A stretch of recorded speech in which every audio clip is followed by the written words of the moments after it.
فاتحہ۔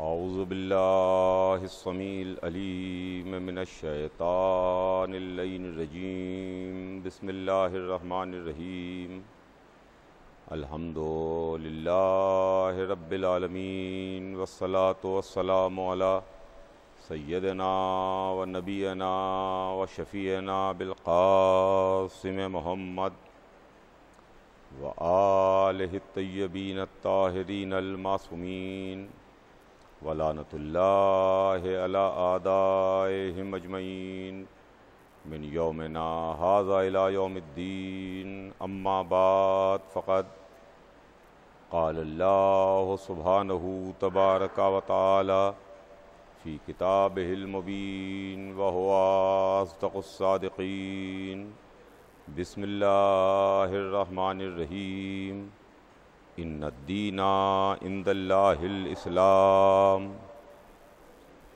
خداوند عالم قرآن مجید میں ارشاد فرماتا ہے کہ یقیناً دین اللہ کے نزدیک اسلام ہے۔ عزیزان گرامی، چاند رات سے مسلسل ایک عنوان، ایک موضوع اور ایک سبجیکٹ کے تحت ایک سلسلہ گفتگو کا آغاز کیا، اور ہمارے اور آپ کے درمیان موضوع گفتگو سلسلہ ہدایت ہے۔ مسلسل 3 دن سے ہمارے اور آپ کے درمیان ایک موضوع پر گفتگو جاری ہے، یعنی ہدایت کا سلسلہ اور رہبری کا سلسلہ۔ یہ ہادی، یہ رہبر جن کو اللہ نے منتخب کر کے ہماری ہدایت کے واسطے بھیجا، یہ ہادی، یہ رہبر اللہ کے منتخب کردہ ہیں۔ اس میں جناب آدم سب سے پہلے ہادی، سب سے پہلے رہبر ہیں۔ میں 2 دن سے جناب آدم کے تعلق سے آپ کی خدمت میں بات عرض کر رہا ہوں۔ عزیزان گرامی،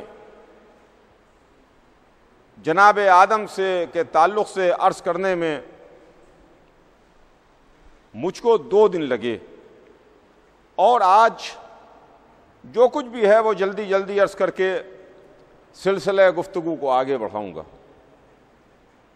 اس واسطے بھی کہ اللہ نے جناب آدم کی خلقت کا ذکر تفصیل سے قرآن مجید میں کیا، اور میں آپ کی خدمت میں عرض کر چکا کہ اللہ نے اپنا اصول، اپنا قانون پہلے ہی دن خلیفہ کے سلسلے میں بتا دیا کہ دیکھو الہی خلیفہ کن کن اصولوں کے سائے میں آگے بڑھے گا، اور خلافت الہیہ کن کن اصولوں کے سائے میں آگے بڑھے گی۔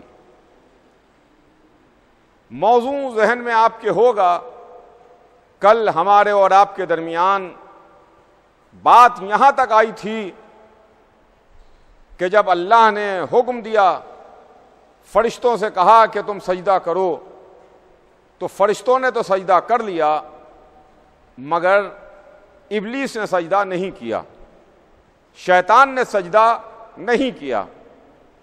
اور جب اللہ نے اس کی وجہ پوچھی، اللہ نے اس کی ریزننگ پوچھی، اللہ نے سجدہ نہ کرنے کی وجہ دریافت کی، تو بجائے اس کے کہ وہ اپنی غلطی کے اوپر نادم ہوتا، بجائے اس کے کہ اپنی خطا پر اس کو کچھ ندامت ہوتی، وہ اکڑ کے کہتا ہے کہ تو نے مجھے آگ سے بنایا، ان کو خاک سے بنایا، لہذا میں سجدہ نہیں کروں گا۔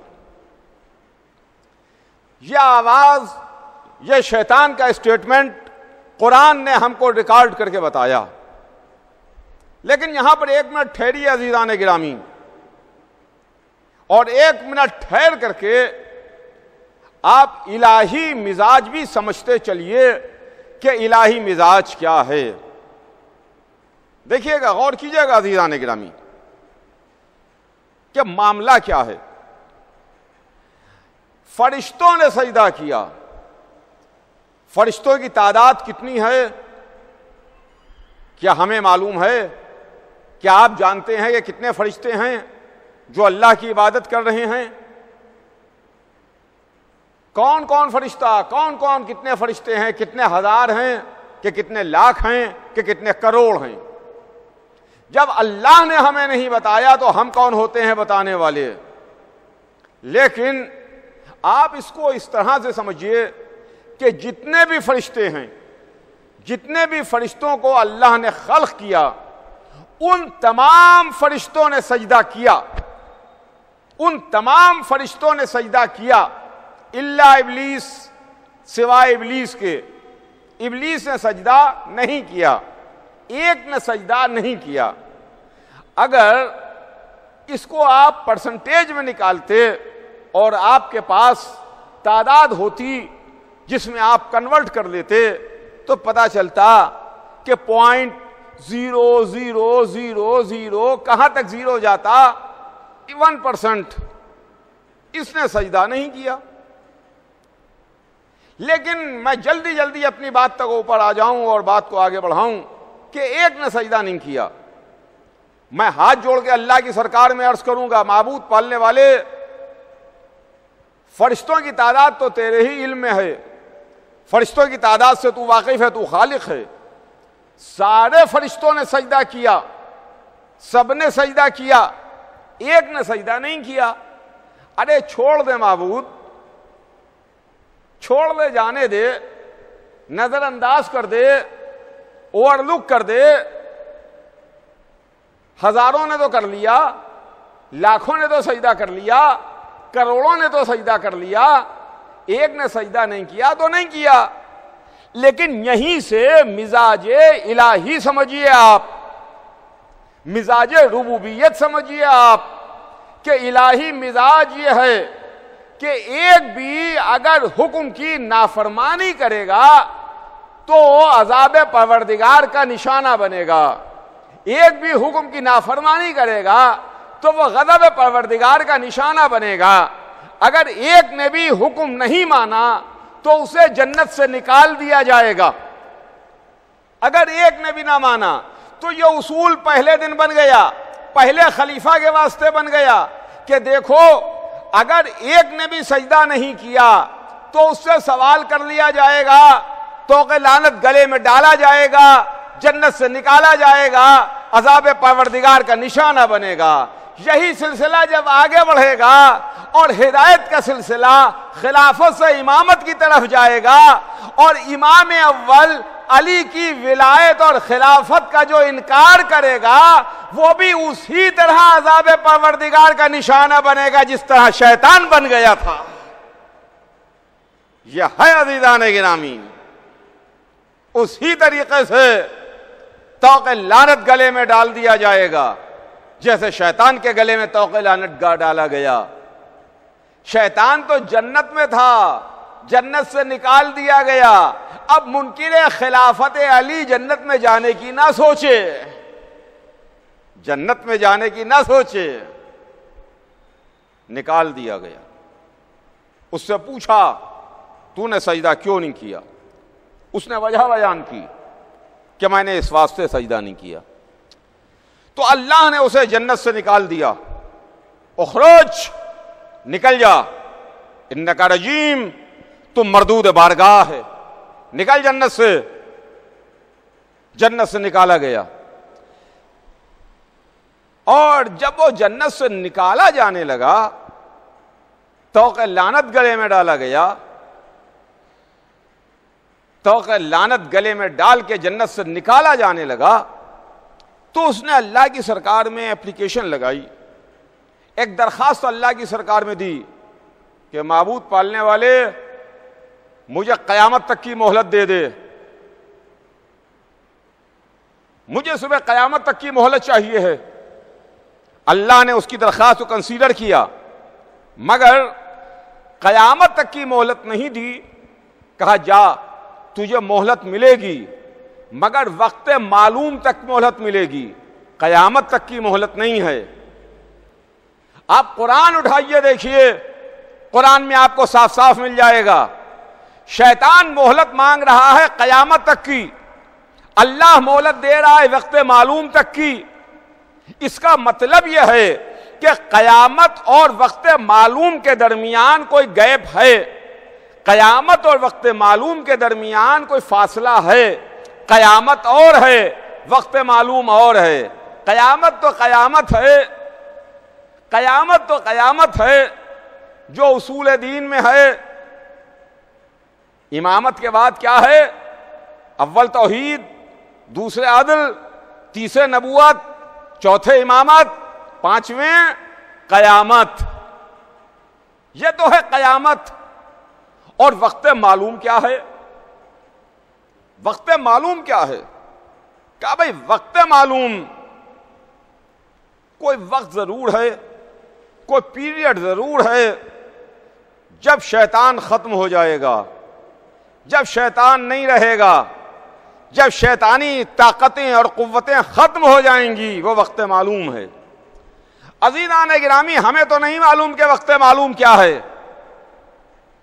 شیطان نے وقت مانگا, اللہ نے وقت معلوم تک کی مہلت دی, قیامت تک کی مہلت نہیں دی. لیکن وقت معلوم ہمیں نہیں معلوم. لیکن اتنا میں ضرور جانتا ہوں, احادیث میں ہے, رسول نے بھی ارشاد فرمایا کہ جب میرا آخری حجاب غیب الٹ کے آئے گا, جب میرا آخری ظاہر ہوگا جو پشت کعبہ سے ظاہر ہوگا, تو اس کے ظاہر ہونے کے بعد شیطان بھی ختم ہو جائے گا, شیطانی طاقتیں بھی فنا ہو جائیں گی. تو آپ سمجھ میں آیا شاید وقت ظہور تو کہیں وقت معلوم نہیں ہے, یہاں تک کہ مہلت شیطان کو مل رہی ہے. یہ ہے عزیزان گرامی منزل. میں کہوں گا اللہ پالنے والے, شیطان کو وقت معلوم تک کی مہلت دی, شیطان کو فنا کر دے, شیطان کو ختم کر دے, شیطان کو مٹا دے, شیطان کا وجود ہی ختم ہو جائے. شاید جواب پروردگار آئے کہ ہمیں اچھا مشورہ دے رہے ہو, میں خالق ہوں, میں مالک ہوں, کیا میں نہیں جانتا؟ میں چاہتا ہوں کہ شیطان رہے, وقت معلوم تک رہے, تاکہ یہ پتہ چلتا رہے کہ میرا والا کون ہے, شیطان والا کون ہے, اللہ والا کون ہے, ابلیس والا کون ہے, تاکہ اس بات کا پتہ چلتا رہے کہ کون میرا والا, کون شیطان والا. عزیزان گرامی, آج کچھ لوگ کہتے ہیں کہ اگر حسین کے پاس طاقت ہوتی, حسین کے پاس قوت ہوتی, حسین یزید کو ختم کر دیتے, یزید کا نام و نشان مٹا دیتے, یزید کو فنا کر دیتے. ہم نے کہا اگر اللہ کے پاس طاقت ہوتی تو اللہ شیطان کو ختم کر دیتا. کہا نہیں نہیں, شیطان رہے گا تاکہ پتہ چلے کہ اللہ والا کون ہے, شیطان والا کون ہے. حسین نے بھی کہا کہ یزید رہے گا تاکہ پتہ چلتا رہے کہ حسین والا کون ہے, یزید والا کون ہے. یہ منزل ہے خدا کی قسم. بہرحال نکال دیا گیا, جنت سے نکال دیا گیا. اور جب جنت سے نکلا تو یہ کہتا ہوا نکلا, تیری عزت و جلال کی قسم میں سب کو بہکاؤں گا, سب کو بہکاؤں گا, لیکن تیرے خاص بندوں کو چھوڑ کے.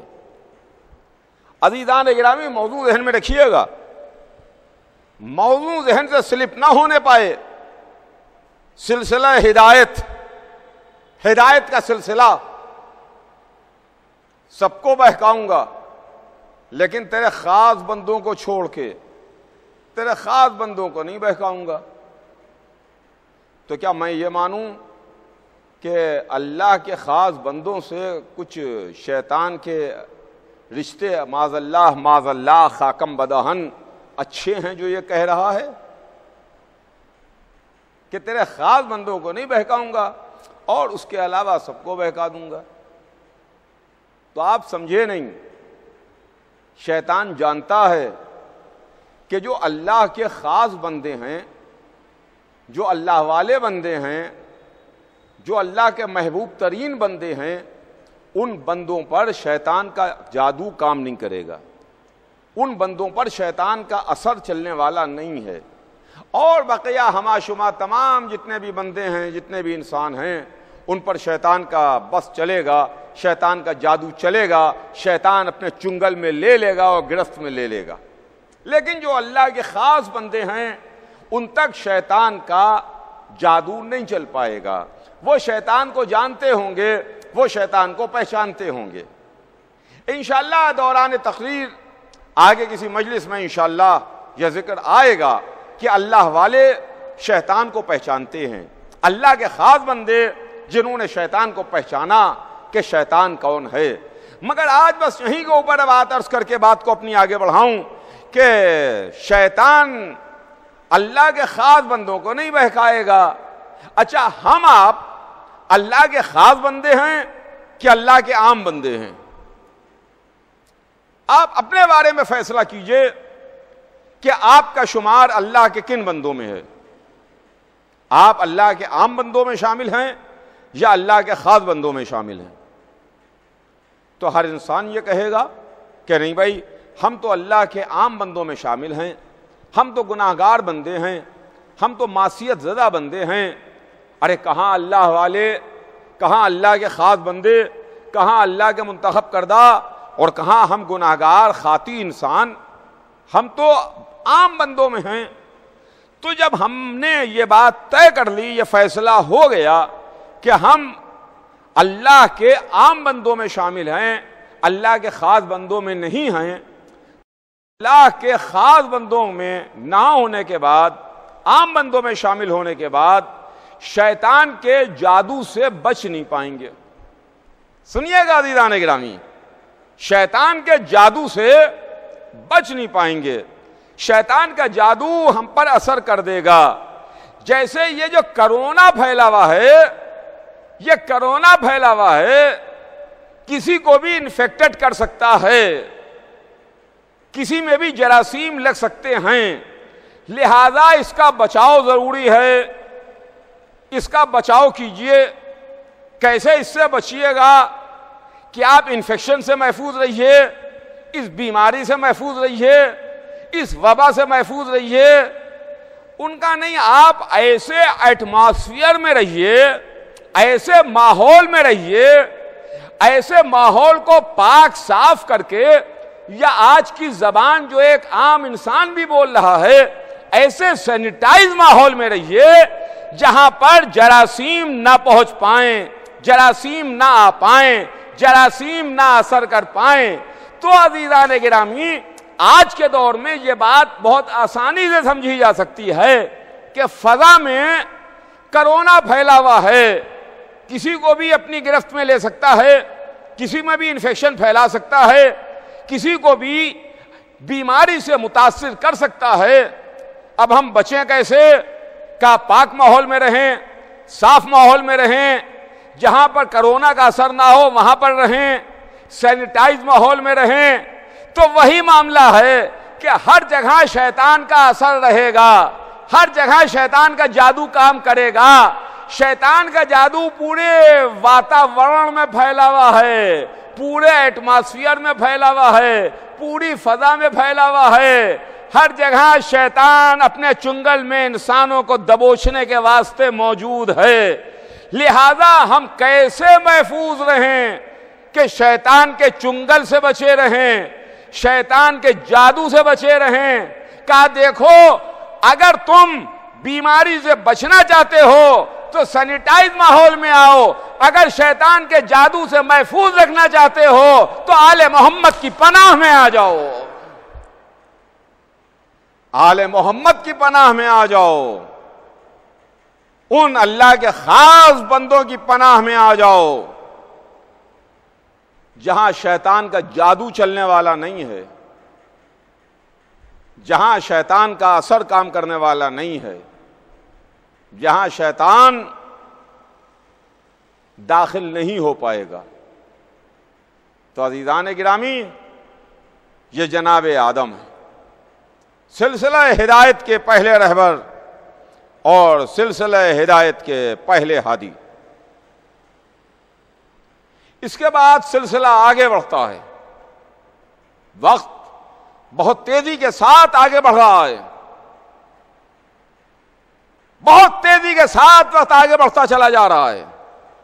مجھے بہت لمبا سفر کرنا ہے، وقت تنگ ہے، سفر میرا طویل ہے، میں کیسے اپنی بات کو جلدی جلدی سمیٹوں، میں کیسے جلدی جلدی اپنے موضوع کو سمیٹ کے آپ تک وہ میسج پہنچاؤں، وہ پیغام پہنچاؤں جو میسج اور پیغام آپ تک پہنچانا چاہتا ہوں۔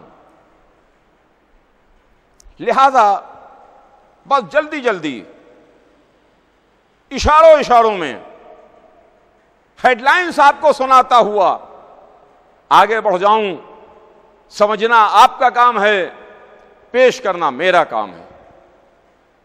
تفصیلات میں نہیں جاؤں گا، ہیڈ لائنز سناتا ہوا آگے بڑھ جاؤں گا تاکہ میں وہاں تک وقت کے اندر پہنچ سکوں جہاں تک مجھے پہنچنا ہے، جو میرا ڈیسٹینیشن ہے، جو میری منزل ہے۔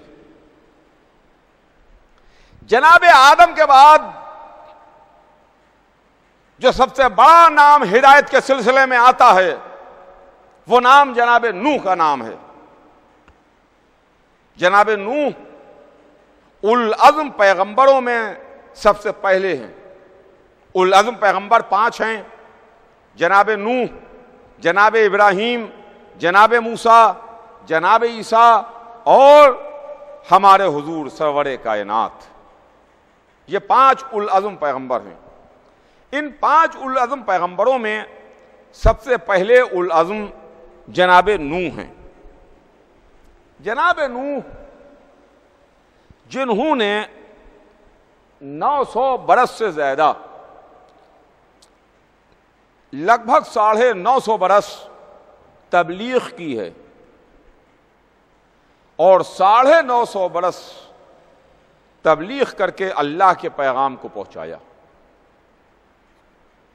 امت کو ہدایت کے راستے پر لانے کی کوشش کی، امت کو صراط مستقیم بتانے کی کوشش کی، جو بھٹکی ہوئی امت تھی اس کو اس پسندیدہ راستے پر لانے کی کوشش کی کہ جو راستہ اللہ کو پسند تھا۔ تو وہ نبی جو معصوم ہے، وہ نبی جو اولوالعزم ہے، وہ نبی جو اللہ کا منتخب کردہ ہے، اس نے 950 برس، دیکھیے وقفہ کم نہیں ہوتا، 950 سال تبلیغ کی ہے، 950 برس جناب نوح نے اللہ کے پیغام کو پہنچایا۔ مگر 950 برس کی تبلیغ کا نچوڑ کیا نکلا؟ 950 برس کی تبلیغ کا رزلٹ کیا برآمد ہوا؟ ایک کشتی بھر لوگ جب عذاب آیا، معلوم یہ ہوا کہ ایک معصوم، ایک نبی، ایک منتخب کردہ پروردگار، ایک اولوالعزم پیغمبر اگر 950 برس سے زیادہ تبلیغ کرے اور اس کی تبلیغ کا رزلٹ ایک کشتی برابر لوگ بھی نہ نکلیں تو آپ سمجھیے کہ کیا ہے۔ تو معاملہ تبلیغ کا یہ ہے، اگر کسی نے پوری زندگی اپنی تبلیغ کی، پوری زندگی اللہ کے پیغام کو پہنچایا، پوری زندگی اگر اللہ کی باتوں کو بتایا اور پوری زندگی تبلیغ کے بعد اگر ایک انسان بھی راہ ہدایت پر آ گیا، اگر ایک انسان بھی راستے کو سمجھ گیا، اگر ایک انسان بھی راہ راست پر آ گیا تو تبلیغ کامیاب ہے، مشن مقصد پورا ہے۔ تو عزیزوں، جناب نوح انہوں نے 950 برس سے زیادہ اللہ کے پیغام کو پہنچایا، مگر جب امت نے نوح کی بات کو نہیں مانا، نوح کے باتوں پر امت نہیں آئی، وہ بات جو جناب نوح بتاتے تھے امت نوح نے نہیں مانی، یعنی اللہ کو نہیں مانا، نوح کو نبی اللہ نہیں مانا، نوح کی بتائے ہوئی باتوں پر نہیں چلے، تو جناب نوح نے اللہ کی سرکار میں بد دعا کے واسطے ہاتھ اٹھائے، کہا معبود پالنے والے، یہ میری قوم ہے، میں اس کو تیرے راستے پر بلا رہا ہوں، مگر یہ تیرے راستے پر نہیں آ رہی ہے، مجھے پتھر مارتی ہے، مجھے زخمی کرتی ہے، میرے بتائے ہوئے راستے پر نہیں آتی ہے، لہذا معبود تو اس قوم پر عذاب نازل کر دے۔ نوح جیسا نبی اللہ کی سرکار میں ہاتھ بلند کر کے عذاب کی دعا مانگ رہا ہے کہ پالنے والے اس قوم پر عذاب نازل کر۔ جناب نوح نے بد دعا کی، جواب پروردگار آیا کہ نوح ضرور عذاب آئے گا، مگر ٹھہرو، رکو، جلدی نہ کرو، تم سفینہ بناؤ، کشتی بناؤ، میری نگاہوں کے سامنے بناؤ، میری نظروں کے سامنے بناؤ۔ میں عرض کر چکا آپ کی خدمت میں، یہ قرآن ہے جہاں پر آدم کے پیکر کے لیے کہا گیا کہ میں نے اپنے دونوں ہاتھوں سے درست کیا، سفینہ بناؤ، میری نگاہوں کے سامنے بناؤ، میری نظروں کے سامنے بناؤ۔ جناب نوح نے کشتی بنانا شروع کی، سفینہ بنانا شروع کیا۔ توجہ چاہ رہا ہوں اپنے تمام سننے والوں کی، عزیزان گرامی توجہ رکھیے گا آپ، یہ تاریخ ہے، ہسٹری ہے، قرآنی ہسٹری ہے، قرآنی تاریخ ہے۔ نوح نے سفینہ بنانا شروع کیا، سفینہ بن رہا ہے، کشتی بن رہی ہے۔ نوح کی قوم والے، نوح کے قبیلے والے مسکرا رہے ہیں، ہنس رہے ہیں، مذاق اڑا رہے ہیں، ایک دوسرے سے کہہ رہے ہیں کہ لگتا ہے کہ نوح کا ذہن حاضر نہیں ہے، ان کا ذہن بھٹک گیا ہے، ان کا ذہن ان کے ساتھ نہیں ہے، ان کا ذہن کام نہیں کر رہا ہے۔ یہ خشکی میں سفینہ بنا رہے ہیں، پانی میں چلنے والی چیز خشکی میں بنا رہے ہیں۔ اگر آپ سمندر کے کنارے کشتی بنائیے تو بات سمجھ میں آتی ہے۔ یہ بمبئی ہے، بمبئی میں اگر کشتی بنے تو سمجھ میں آتا ہے، اس لیے کہ یہاں سمندر موجیں لے رہا ہے۔ لیکن اگر کوئی ڈیزرٹ میں راجستھان میں جا کے کشتی بنائے تو راجستھان میں کسی ڈیزرٹ میں کشتی کا بنانا سمجھ میں نہیں آتا، اس لیے کہ وہاں دریا نہیں ہے، سمندر نہیں ہے، تو کاہے میں چلے گا سفینہ؟ یہی بات نوح کے قوم والے کہہ رہے تھے کہ دیکھو ان کے ذہن کو کیا ہو گیا ہے، یہ خشکی میں بنا رہے ہیں پانی میں چلنے والی چیز۔ ہنس رہے تھے، دیکھ رہے تھے، مسکرا رہے تھے۔ قدرت نے بھی کہا کہ نوح تم اپنا کام کرتے رہو، سفینہ بناتے رہو، یہ ہنس رہے ہیں، ہنسنے دو۔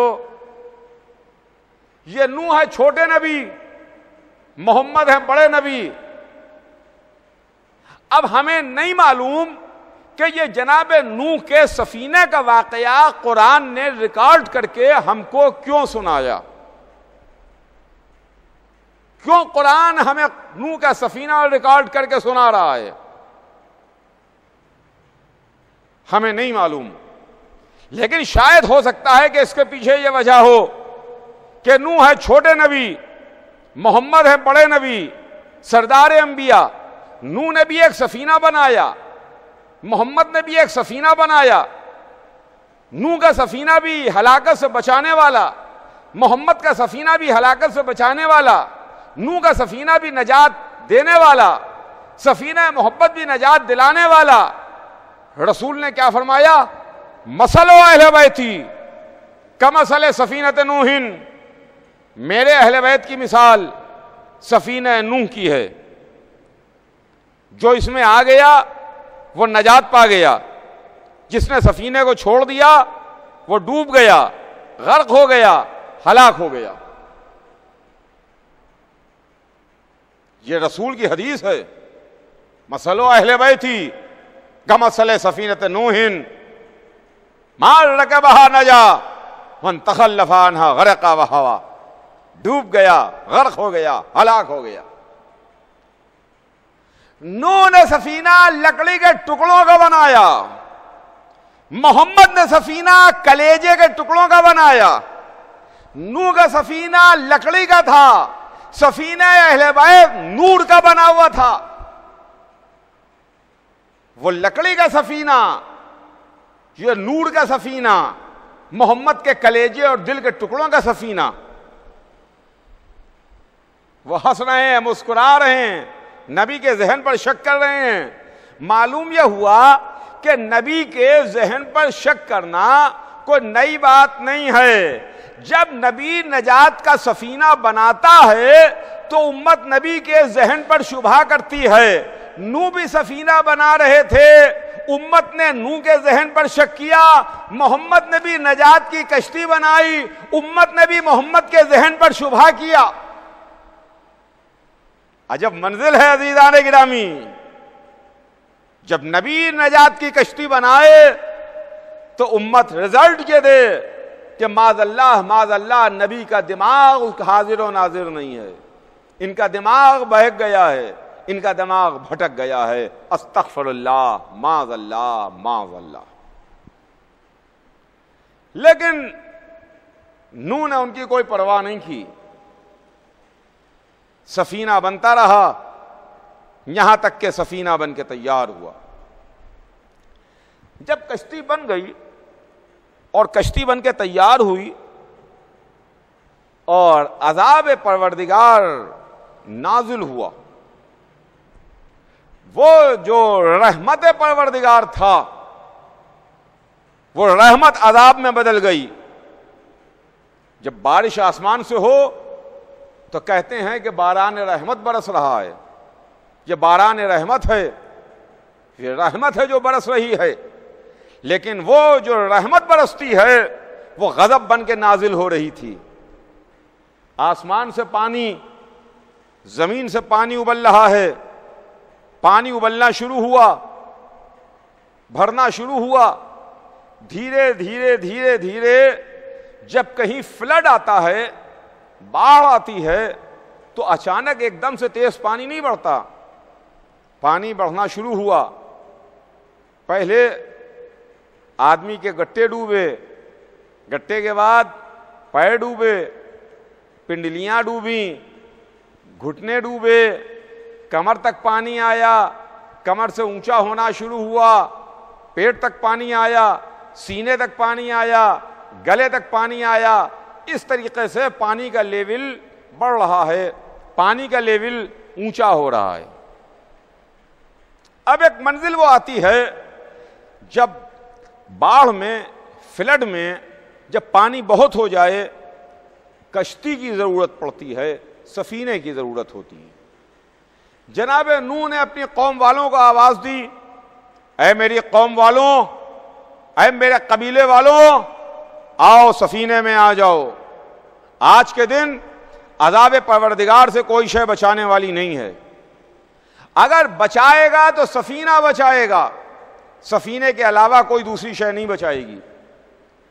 جناب نوح نے آواز لگائی، آؤ میری قوم والوں، آؤ میرے قبیلے والوں، اگر نجات چاہتے ہو، اگر ڈوبنے سے بچنا چاہتے ہو، اگر ہلاکت سے محفوظ رہنا چاہتے ہو تو سفینے میں آ جاؤ، بچ جاؤ گے۔ لیکن بہت تھوڑے سے لوگ سفینے میں آئے اور بقیہ امت سفینے میں نہیں آئی۔ یہاں تک کہ قرآن کہتا ہے کہ نوح کا بیٹا بھی نہیں آیا اور نوح کی زوجہ بھی نہیں آئی۔ پانی بڑھ رہا تھا، پہاڑ ڈوب رہے تھے، بڑے بڑے پہاڑ، اونچے اونچے پہاڑ، وہ ڈوبنا شروع ہوئے۔ نوح کا بیٹا پہاڑ کی بلندی پر گیا، نوح آواز دے رہے ہیں، میرے لال، میرے بیٹے، آ جاؤ سفینے میں، آج کے دن سفینے کے علاوہ کوئی شے نہ بچا پائے گی۔ تو یہ کہتا ہوا پہاڑ کی چوٹی پر چلا گیا کہ مجھے یہ پہاڑ کی اونچی اونچی چوٹیاں بچا لیں گی۔ نوح نے کہا کہ یہ پہاڑ کی اونچی چوٹیاں نہ بچا پائیں گی، بچائے گا تو سفینہ بچائے گا، بچائے گی تو کشتی بچائے گی، سفینہ بچائے گا۔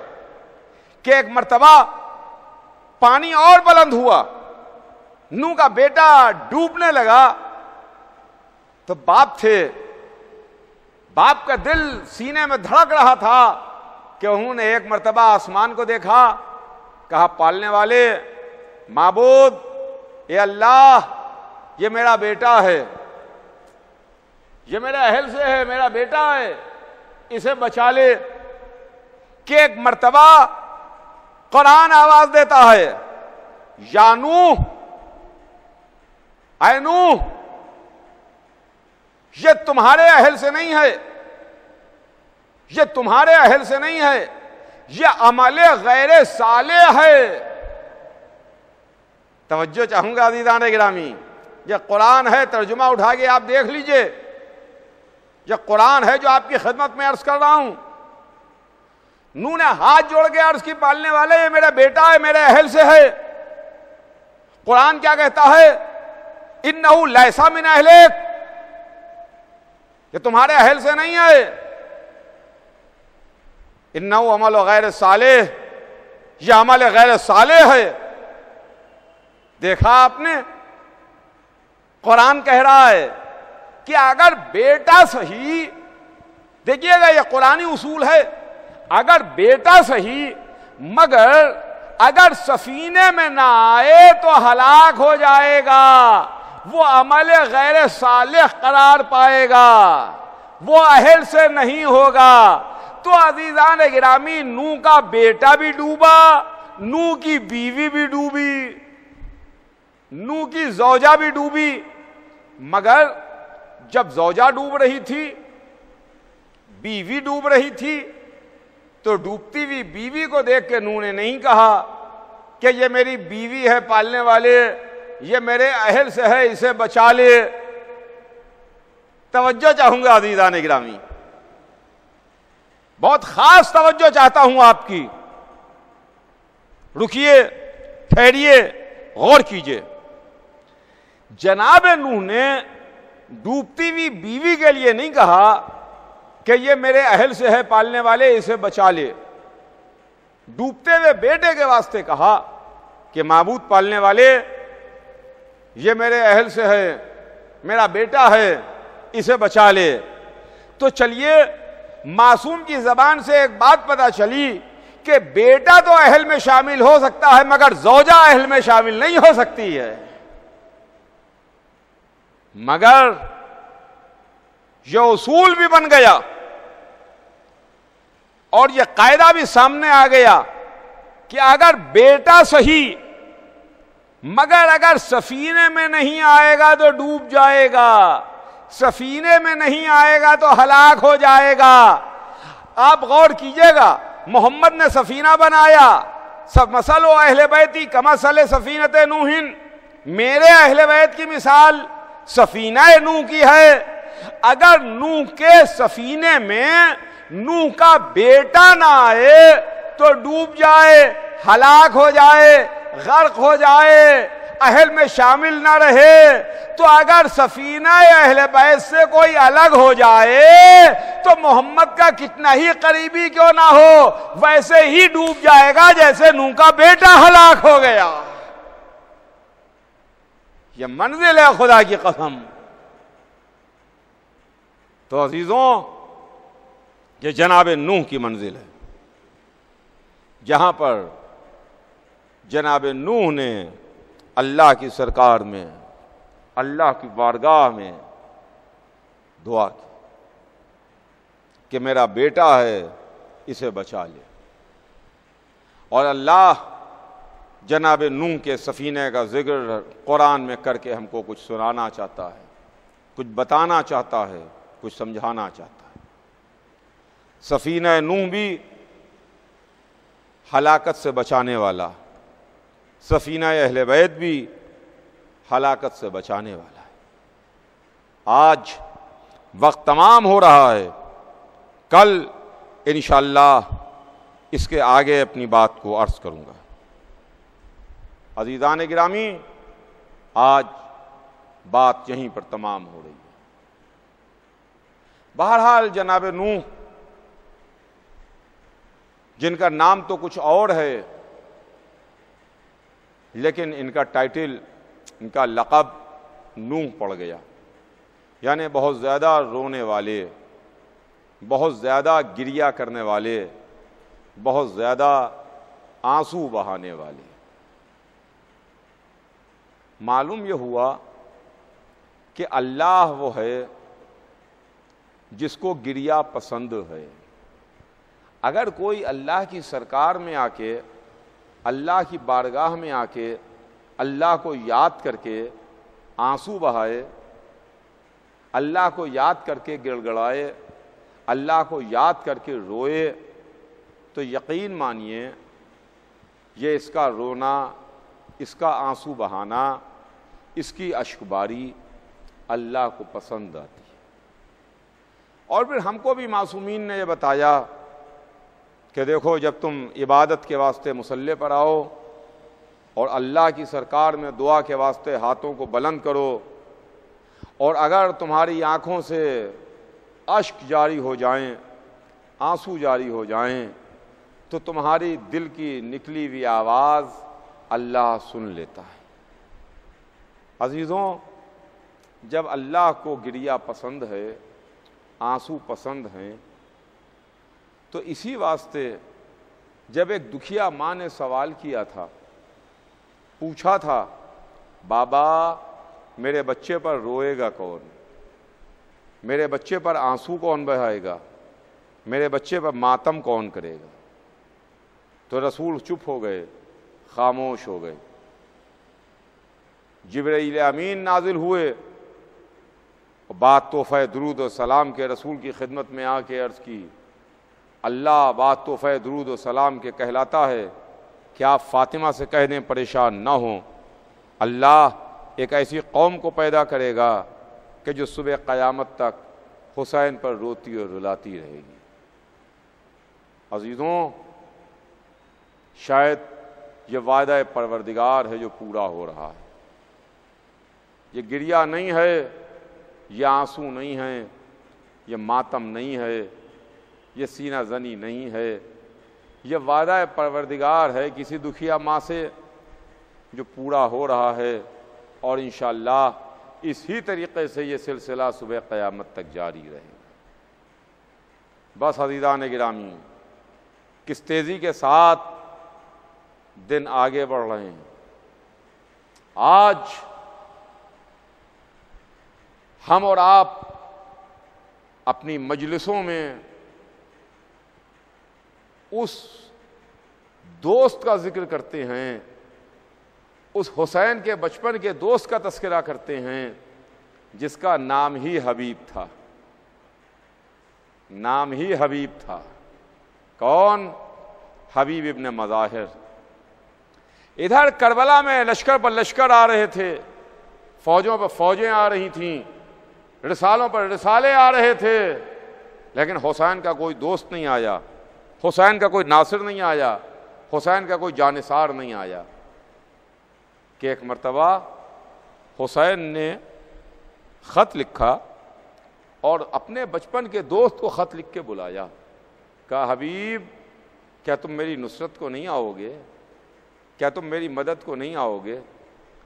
قاصد خط لے کے مدینے پہنچا، حبیب نے خط دیکھا، آنکھوں سے لگایا، ارے فرزند زہرا پر وہ وقت آ گیا، حسین پر یہ وقت آ گیا۔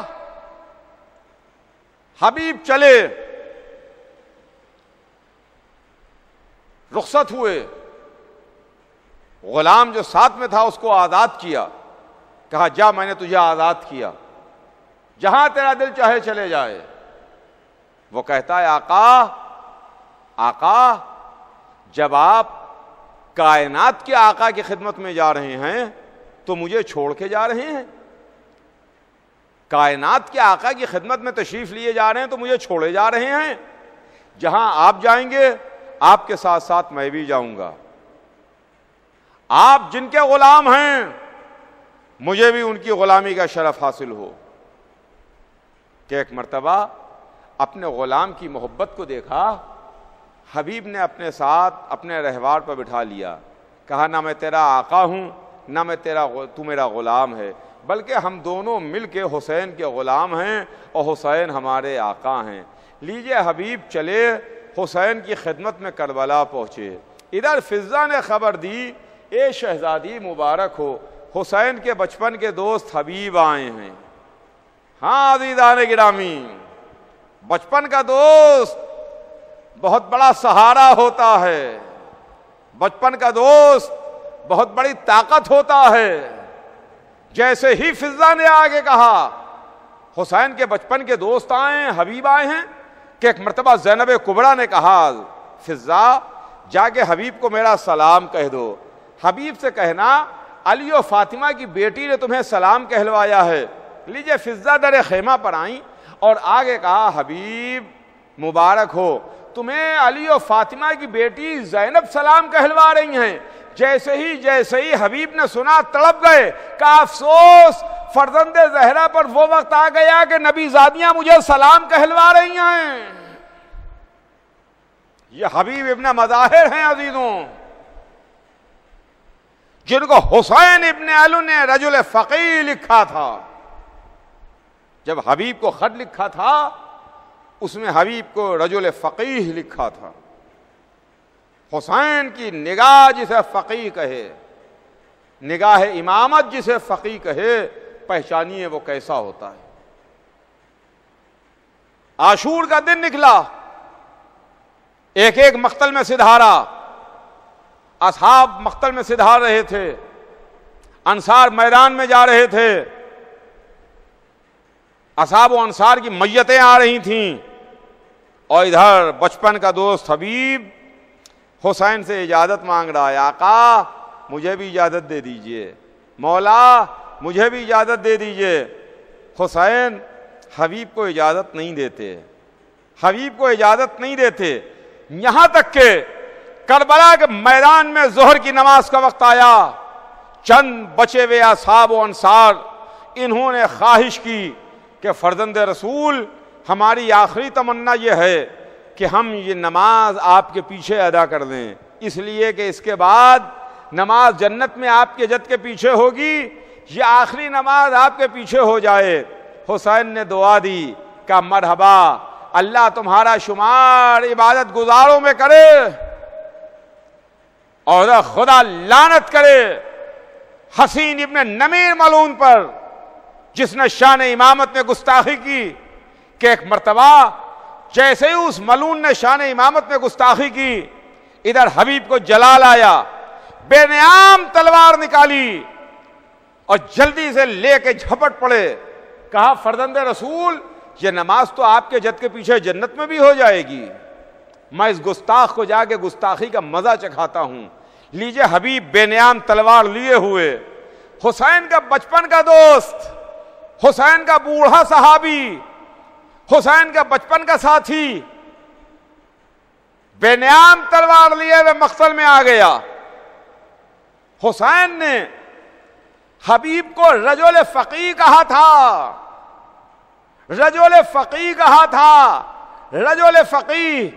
فقیہ نے کہا کہ نماز تو جنت میں آپ کے جد کے پیچھے بھی ہو جائے گی، اگر کوئی شان امامت میں آگے توہین کرے تو پہلے ایسے گستاخ کو گستاخی کا مزہ چکھانا چاہیے۔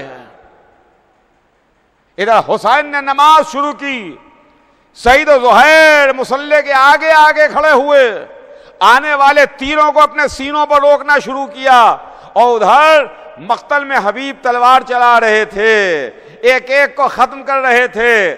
حبیب کی تلوار چل رہی تھی، حسین کی نماز ہو رہی تھی۔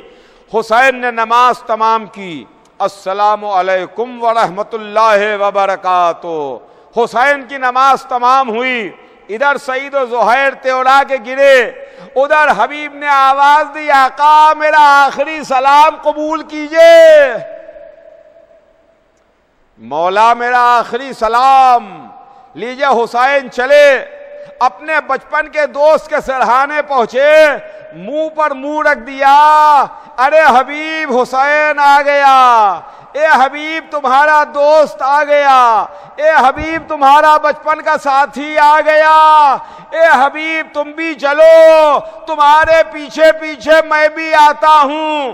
میں کہوں گا حبیب آپ نے شرط وفا نبھا دی، آپ نے اپنی جان حسین پر قربان کر دی، اے حبیب عصر کے وقت آئیے گا جب حسین اکیلا ہو، چاروں طرف سے دشمن گھیرے ہوئے ہو، فاطمہ کے لال پر کوئی پتھر مارتا ہے، کوئی تیر مارتا ہے، کوئی نیزہ مارتا ہے، فاطمہ کی صدا رہی تھی، ارے میرے لال حسین یہ تجھے کس نے شہید کر دیا؟